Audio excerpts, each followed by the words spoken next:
아, 좋은 아침입니다. 똑같이 어떤 때는 할 때는 어떤 때는 되고 어떤 때는 또 안 될 때가 있어요. 이 기계라는 게 참 묘한 것 같습니다. 자, 여러분, 오늘도 기도해 주신 우리 김일조 집사님 진심 이름으로 감사드립니다.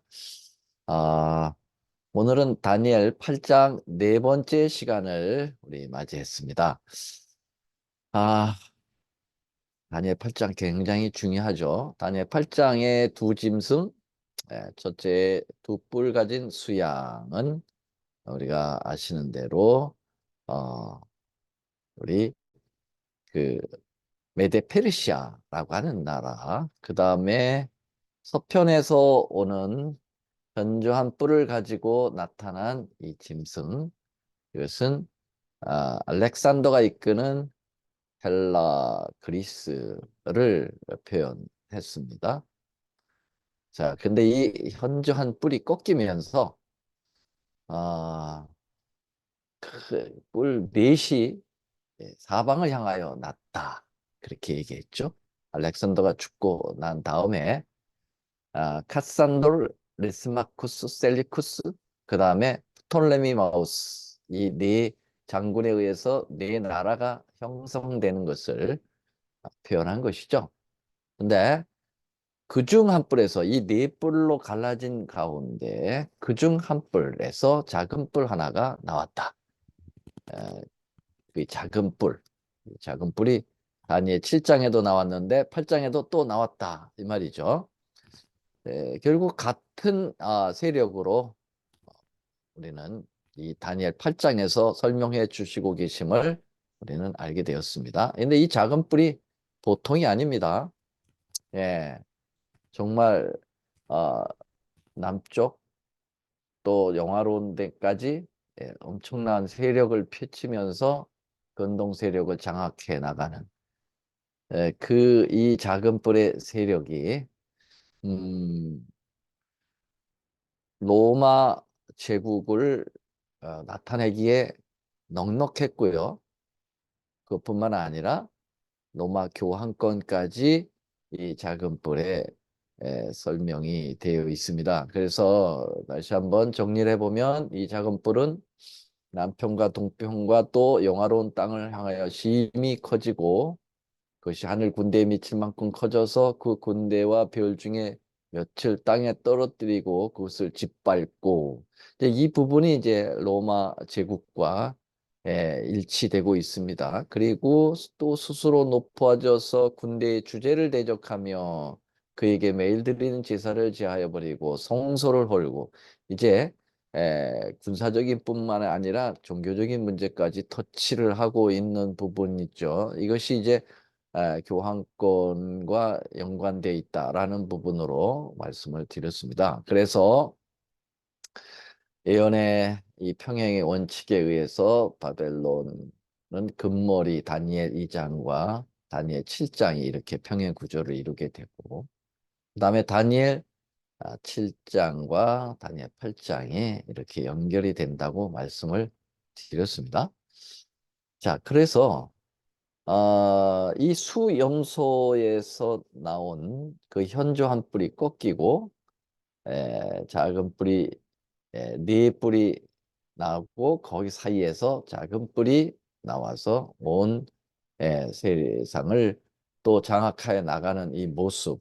이것이 이제 이 로마와 그 다음에 이 작은 뿔로 연결될 수 있겠는데 제국 로마와 그런데 에, 그 작은 뿔이 어, 행하는 그 행태는 요 로마뿐만 아니라 열국에서 나오는 다니엘 7장의 작은 뿔과 또 연결돼 있다. 그래서 로마 제국과 로마 교회를 하나로 보는 그러한 에, 이유에 대해서 에, 여러 가지로 살펴보았습니다. 그래서 실제적으로 어떠한 역할을 할 수 있는가? 정말 이 제국 로마와 그 다음에 교황 로마 이 두 로마가 실제적인 어떤 역할로 했기 때문에 이 작은 뿔 하나로 설명할 수 있을 것인가에 대해서 어, 계속 말씀드리고 있습니다. 자, 10절. 그것이 하늘 군대에 미칠 만큼 커져서 그랬습니다. 이 작은 뿔이 하늘의 군대에 미칠 만큼 커졌다. 이 하늘의 군대, 예, 하늘의 군대 하면 하나님께서 다스리는 그러한 에, 그 영역을 표현하고 있죠. 거기까지 이 두 로마가 어, 실제적인 행동을 했다라고 하는 것이죠. 그래서 로마 제국은 하나님 대신 자기가 황제 숭배 사상, 하나님 대신 황제를 숭배하도록 만들었던 역사가 있었습니다. 로마 교회도 교황은 자칭 하나님의 아들의 대리자로 군림했다고 하는 것. 그래서 제국 로마나 교회 로마가, 교황 로마가 다 동일하게 이 작은 뿔의 모습을 그대로 비춰주고 있기 때문에 하나님께서는 작은 뿔 하나에다가 이 두 세력을 함께 설명하고 있음에 대하여 말씀을 드렸고요. 네, 두 번째로는 그 군대와 별 중에 몇을 땅에 떨어뜨렸고 그것을 짓밟았다. 예, 이것은 어, 이 군대라고 하는 것은 하나님의 백성들, 거룩한 백성들이라고 볼 수가 있겠고요. 거기에 별 중에 몇을라고 하는 말은 지도자들, 아, 하나님의 백성을 이끄는 하나님의 지도자들을 어, 이제 공격하는 그러한 작은 뿔의 모습에서 로마 제국과 로마 교회가 공이 둘 다 그렇게 되었다. 특별히 로마 제국은 콘스탄틴 황제가 313년에 그 기독교를 공인하기 이전까지 약 200년간 어떻게 보면 200한 50년간 기독교를 박해하고 수많은 교회 지도자들을 잡아 죽였습니다. 그래서 이 기독교라고 하는 말은 이 기독교인들 하면은 거룩한 백성들이죠. 하나님께서 이제 사랑하시는 하나님의 백성들을 박해하고 또 수많은 교회 지도자들을 잡아 죽였다. 뭐 이런 부분의 자세한 것은 어제 다 말씀을 드렸습니다. 그럼 교황 로마는 어땠는가? 역시 한때 두때 밭때 42달 1260년 동안 로마 교회의 그 교황권을 가지고 수많은 그리스도인들을 죽였음에 대하여 핍박했음에 대하여 우리는 살펴봤습니다. 그래서 요 10절에 군대와 별 중에 몇을 땅에 떨어뜨린 이 부분도 제국 로마와 교황 로마가 공이 함께 그 일을 연장선상에서 이루었다라고 말씀드렸습니다. 그 다음에 11절에 또 스스로 높아져서 군대의 주제를 대적했다. 이게 군대의 주제라는 말은 그 군대의 총사령관, 바로 예수 그리스도를 이야기하겠습니다. 거룩한 백성들을 이끌고 또 하늘의 천사들을 지휘하시는 미카엘 되시는 예수님을 십자가에 못 박은 일을 누가 했다고요? 로마 제국이 했죠. 예수님의 십자가의 못은 메딘 롬이라고 그랬습니다. 로마제였죠. 로마 군병들에 의해서. 또 로마의 총독 빌라도에 의해서 명령에 의해서 예수님이 사형당하셨습니다. 로마 교회는 또 어떻게 됐는가? 스스로 높아져서 하나님께서 하시는 심판을 대신 찬탈하는 일들을 하게 되는 겁니다. 오늘 그 부분에 대해서 세세하게 설명이 더 될 겁니다.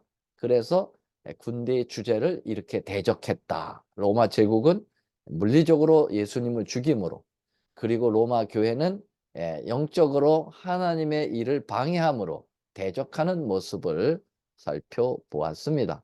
자, 그 다음에 그에게 매일 드리는 제사를 제하여 버렸고 그 성소를 헐었다. 백성과 매일 드리는 제사가 그것에 붙임 바 되었다.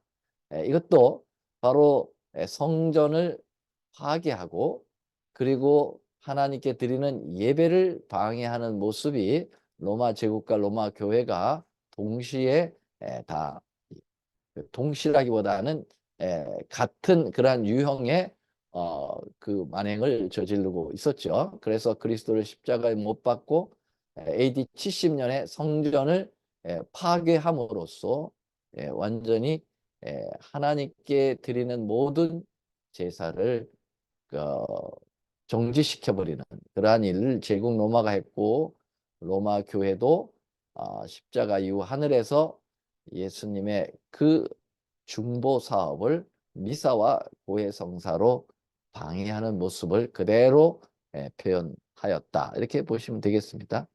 자, 그다음에 이제 여기서부터 오늘 새롭게 공부해야 되겠습니다. 진리를 땅에 던지며 자의로 행하며 형통하였더라.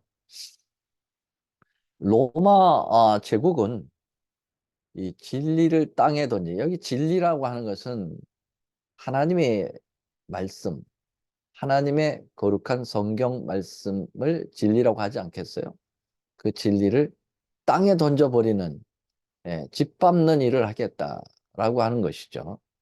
그리고 자의로 스스로 예, 하나님의 명령과 하나님의 법도가 아니라 자기 마음대로 어, 지가 복음이죠. 지가 마음대로 하는. 예. 그렇게 함으로써 스스로 막 형통해 가는 거죠. 예. 누가 인정해 주는 게 아니라 물론 사단이 인정해 주겠죠. 이런 일들을 이 작은 뿔이 하겠는데 이 작은 뿔에 표현된 제국 로마와 교황 로마가 공히 이 일을 하겠다라는 겁니다.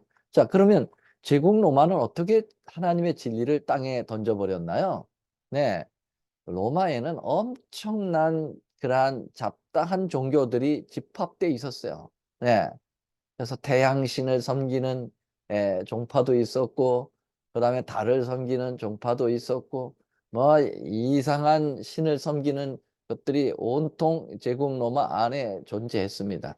그래서 이 제국 로마가 결국은 이렇게 혼합된 종교 속에 기독교까지 받아들여서 기독교 안에 이러한 잡대한 종교를 뒤섞어버리는 마치 스파게리와 만든 이런 같은 그러한 일을 콘스탄틴 황제에서부터 했기 때문에 그것을 제국 로마로 보는 겁니다. 그래서 이것을 갖다가 혼합 제설 종교를 만들었다. Synchronize religion입니다.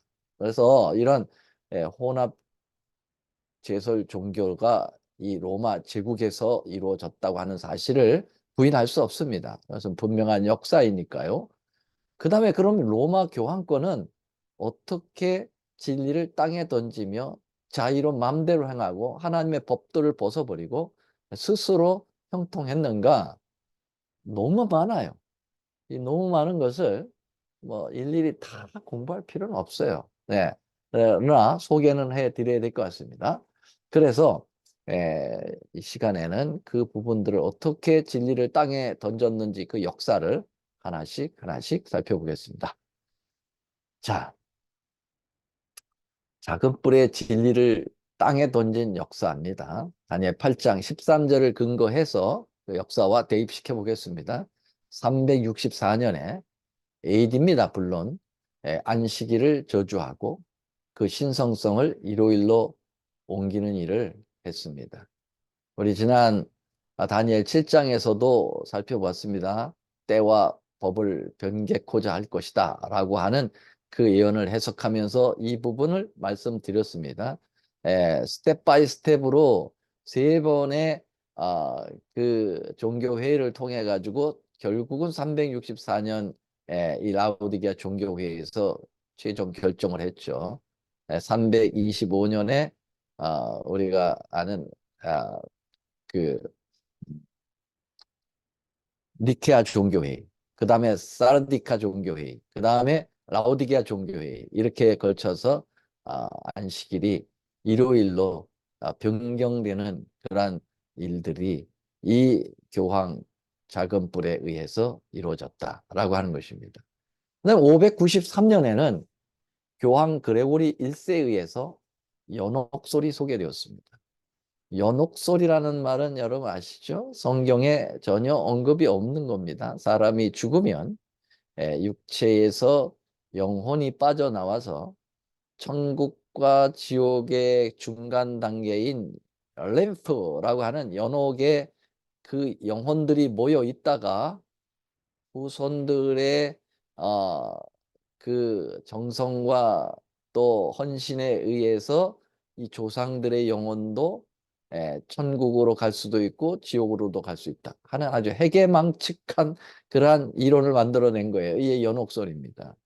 이 연옥설을 통해서 정말 이 영혼불멸설과 깊게 연관을 갖게 되는 그러한 잘못된 교리가 처음 그레고리 1세에 의해서 소개되기 시작을 했고요. 그 다음에 AD 600년에 가서는 마리아와 죽은 성자들에게 직접 기도를 드리는 또 해괴망측한 그러한 일을 하게 됩니다. 그래서 마리아, 성모 마리아라고 얘기하죠. 그래서 마리아를 신격화하는 일을 시작을 하는 겁니다. 그래서 또 수많은 그 성자들을 만듭니다. 로마 교황권은요. 그래서 무슨 어, 안나 수호신, 뭐 시므온, 뭐 바울, 베드로, 성 베드로 성자를 붙여가지고 다 성자를 만들어요. 성 프란시스 이렇게 해가지고 하나 예수님께 기도를 드려서 중보하시도록 하는 게 아니라 마리아와 이러한 성자들에게 기도를 드리는 그러한 이상야릇한 일들을 하게 되는 거죠. 11세기에 들어와서는 예배가 아닌 제사로서 미사가 드려지게 되었습니다. 그래서 어제도 말씀드렸듯이 크리스마스라는 말은 미사라는 말이에요. 미사는 결코 예배가 아닙니다. 그것은 이교 잡신들이 그들의 신에게 드렸던 하나의 잘못된 이교 행태입니다. 이제 그것을 교회가 예수님의 이름으로 받아들이게 되는 거죠. 이러한 혼합제설 종교들이 이렇게 진리를 땅에 떨이는 모습으로 나타납니다. 12세기에 와서는 침례를 대신 세례를 인가하게 됩니다. 이 이유 중에 하나가 뭐 병자들에게 이제 침례를 주기가 어려울 때 약식으로 물을 뿌려서 대신 하기도 했습니다만은 본격적으로 세례를 인가하게 된 경위는 바로 이 12세기에 있었던 십자군 그 파병 때문에 그랬습니다. 십자군을 교황권이 이제 만들어서 회계교들 이슬람 세력과 이제 맞싸우게 되지만 이단 척결이라고 하는 것에 십자군을 세우게 되는데 이때 수많은 십자군들에게 이제 한꺼번에 침례를 베풀어야 되는데 그 침례를 베풀 불편하니까 이제 물을 뿌려가지고 그들을 뭐 이렇게 성 밑으로 쭉 지나가게 하고 성 위에서 물을 팍 뿌려가지고 한 방울만 맞으면 침례로 간주한다. 뭐 이런 식의 그 성서적인 그런 의미가 배제된 그냥 간단하게 편리 위주로서 세례를 시작한 것이 이제 12세기가 되는 것입니다. 자, 그 다음에 1090년에는 은둔수사인 베드로에 의해서 묵주 기도를 드리도록 성모에게 드리는 기도. 그래서 마치 불교에서 묵주를 돌리듯이 로만 가톨릭도 이렇게 묵주를 돌리면서 기도를 하는 그러한 우상 숭배적 그러한 기도의 모습을 1090년에 이르게 됩니다. 참 희한하죠. 어떻게 성경에 묵주 돌리는 말이 어디 있습니까? 근데 이런 일들이 일반 종교의 그러한 모습을 그대로 받아들이는 모습들이에요. 그다음 1184년에는 종교재판 제도가 설정되어서 특별히 베로나 종교회의에서 이것을 결정합니다. 종교 재판을 합니다. 교회가. 그래서 교황권에 반대되는 교리를 이야기한다든지 또 순종하지 않는다면은 이 재판소에 세워서 사형까지도 언도하게 되는 그런 무서운 종교 재판이 이때 시작이 되죠. 그 다음에 1190년에 면죄부 판매가 시작됩니다. 이 면죄부 판매와 연옥설과 관계되어 있는 거 아시죠? 연옥의 중간에 가 있는 영혼들을 그 조상, 아버지, 어머니, 할아버지, 할머니 이런 분들의 그 영혼을 천국으로 보내기 위하여 이 면죄부를 사서 하나님 앞에 그 헌신하는 거죠. 다시 말하면 하늘 가는 티켓을 돈으로 팔고 사는 이런 아주 정말 해괴망측한 일들을 만들어내는 겁니다. 교회가 계속. 네. 1190년입니다. 근데 이 면죄부가 이때 판매 시작을 해서 우리가 아시는 대로 1517년 종교개혁 일으켜질 때 말틴 루터가 위해서 종교개혁이 일어날 때 그때 면죄부 판매가 아주 활성화됐습니다. 그것은 여러분들이 아시는 대로 성 베드로 성당을 짓는데 막대한 자금이 들어가기 위하여 이 자금을 모금하는 데 있어서 이 면죄부 판매를 그때 더욱더 실행을 하게 되는 거죠. 자, 1215년에는 사제에게 죄를 구하는 고해성사 제도가 이때 만들어집니다. 그래서 고해성사 제도는 예수님의 중보 사역을 가로채는 일입니다. 그래서 일반 사제들이 죄를 사할 권세를 가졌다. 마태복음 16장에 나오는 말씀을 잘못 이해하고 있는 거죠. 이 땅에서 매면 하늘에서도 매고 땅에서 풀면 하늘에서도 푼다. 예, 뭐 이러한 그 하나님의 예수님의 말씀을 이 고해성사에다가 적용해 가지고 이 땅에서 그럴 권세를 받았다. 그렇게 이야기합니다. 그래서 디모데전서 2장 5절의 말씀인 중보도 하나이시오라고 하신 그 예수님만의 중보 사역을 이렇게 가로채는 일들이 1215년에 있게 되는 거죠. 자, 계속됩니다. 이게 너무 많아요. 1229년에는 성경을 금소 목록에다 집어넣습니다.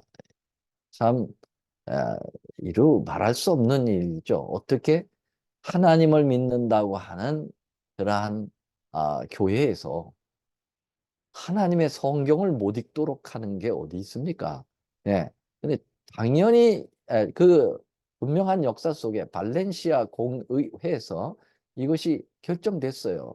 그래서 성경을 일반 평신도들이 읽으면 그는 종교 재판에 끌려가는 겁니다. 성경을 못 읽게 만드는 거예요. 예. 그래서 여러분 라틴어 외에는 번역도 못하게 하고 성경을 평신도들이 못 읽도록 만드는 그러한 일들을 하게 됐는데 이게 이제 언제 풀렸느냐? 1966년에 와서 풀렸어요. 예. 1966년 11월 15일 제2차 바티칸 회의에서 이때 폐기합니다. 그러니까 여러분 1229년서부터 1966년까지 도대체 몇 년입니까? 도대체. 야, 700년에서 800년 동안 성경을 완전히 금소 목록에다 정했다라는 것. 참, 괄목할 만한 작은 뿔의 만행이죠.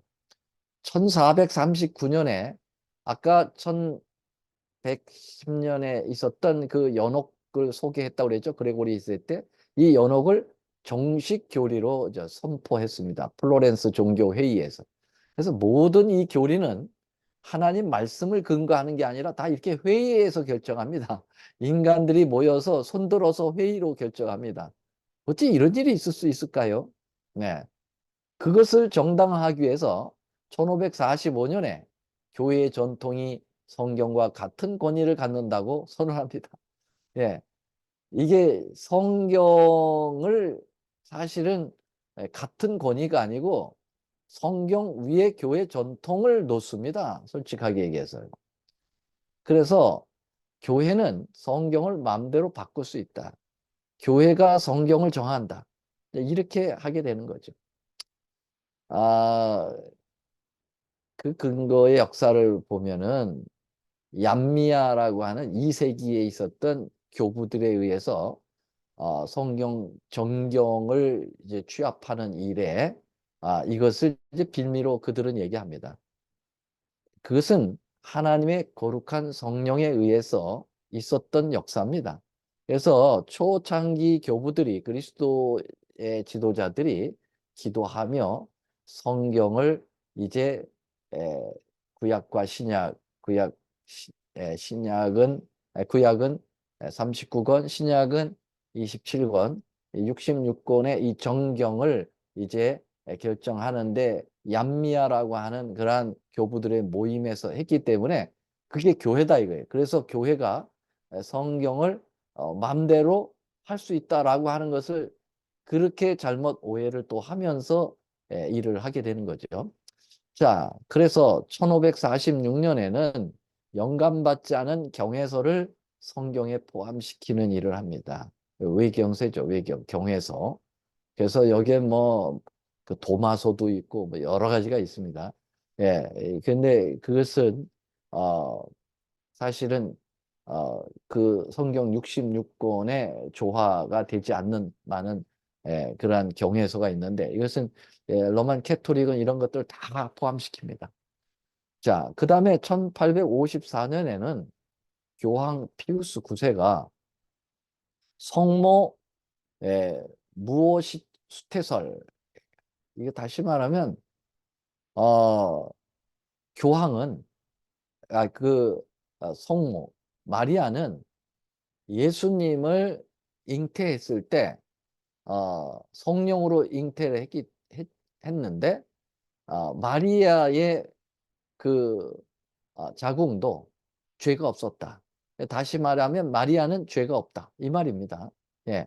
그래야 예수님이 죄 없이 이 세상에 태어나야 된다라고 하는 그러한 예수님의 그 무죄성을 나타내기 위해서 마리아의 무죄를 또 만들어 버리는 거예요.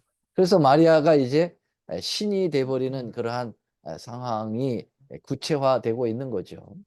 1864년에는 교황 피우스 9세가 로마 교회가 인정하지 않는 각종 시민의 자유, 종교, 양심, 언론, 과학 등을 정죄하는 교소 발표를 했습니다. 그래서 아, 로마 교회의 그 모든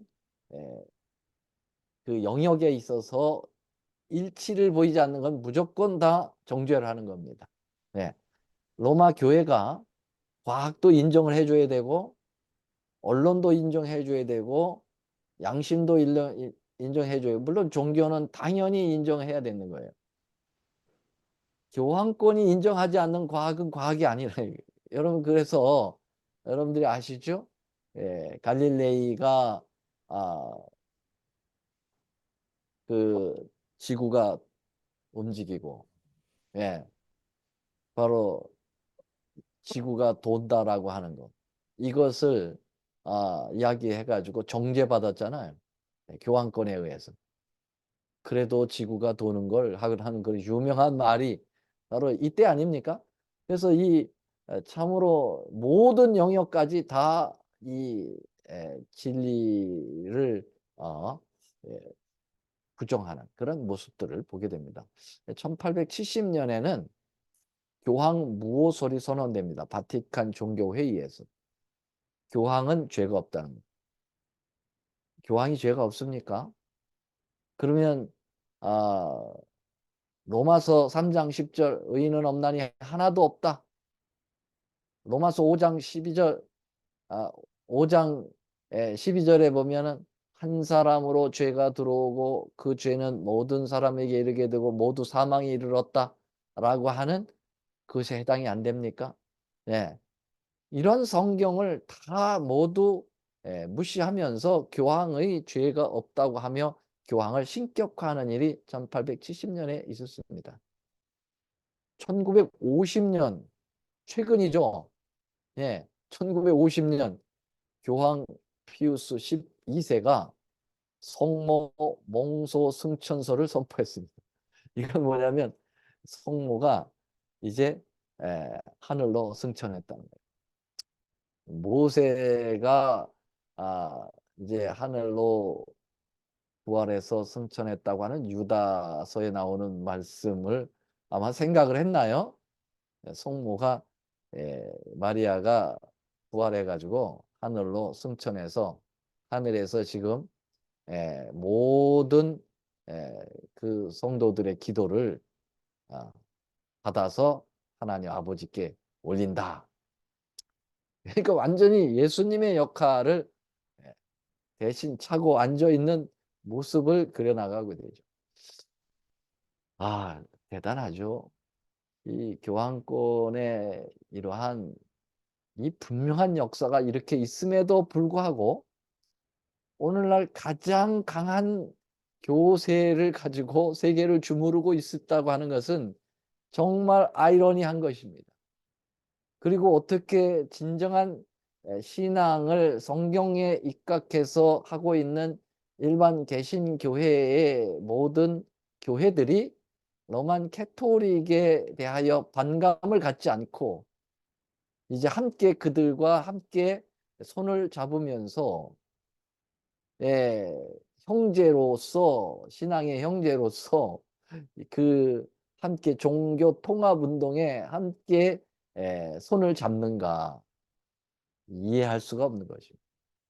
이건 정말 마지막 때에 오는 그러한 예수님의 재림의 징조 중에 하나라고 볼 수가 있겠습니다.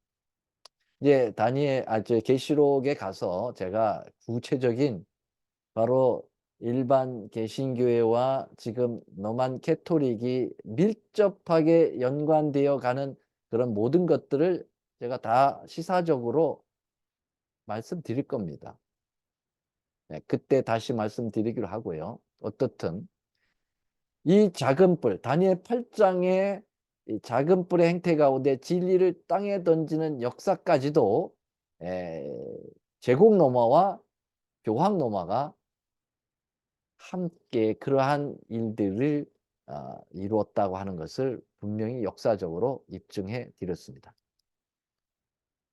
자, 이제 말씀 마치면서 오늘 말씀 마치면서 13절이에요. 내가 들은즉 거룩한 자가 말하더니 다른 거룩한 자가 그 말하는 자에게 묻되 지금 두 거룩한 자가 나와요. 내가 들은즉 거룩한 자가 말하더니 다른 거룩한 자가 그에게 말한다. 지금 내가 들은즉 지금 내는 누구죠? 다니엘이 지금 이상을 보고 있는 거예요. 계시를 보고 있는 거예요. 그 계시를 알려주러 온 사람 누굽니까? 거룩한 자 가브리엘 천사입니다. 이것을 어떻게 가브리엘로 알 수 있는가? 다니엘 9장과 연결되어 있기 때문에 알아요. 가브리엘 천사가 하나님의 거룩한 분에 의해서 파송됐습니다. 그래서 다니엘에게 계시를 주고 있는데 일일이 누가 지시하고 있는 겁니까? 가브리엘이 주는 게 아니라 다른 거룩한 자 바로 누굽니까? 하나님 예수 그리스도 성령 하나님 삼위께서 일을 하실 수 있겠죠. 그래서 일일이 계시를 주고 있는데요. 이렇게 말합니다. 이상에 나타난 바, 이 계시에 나타난 바 매일 드리는 제사와 망하게 하는 죄악에 대한 일과 성소와 백성이 내어준 바 되며 짓밟히는 일이 어느 때까지 이를꼬. 여러분 지금 이 행태는 누가 하는 겁니까?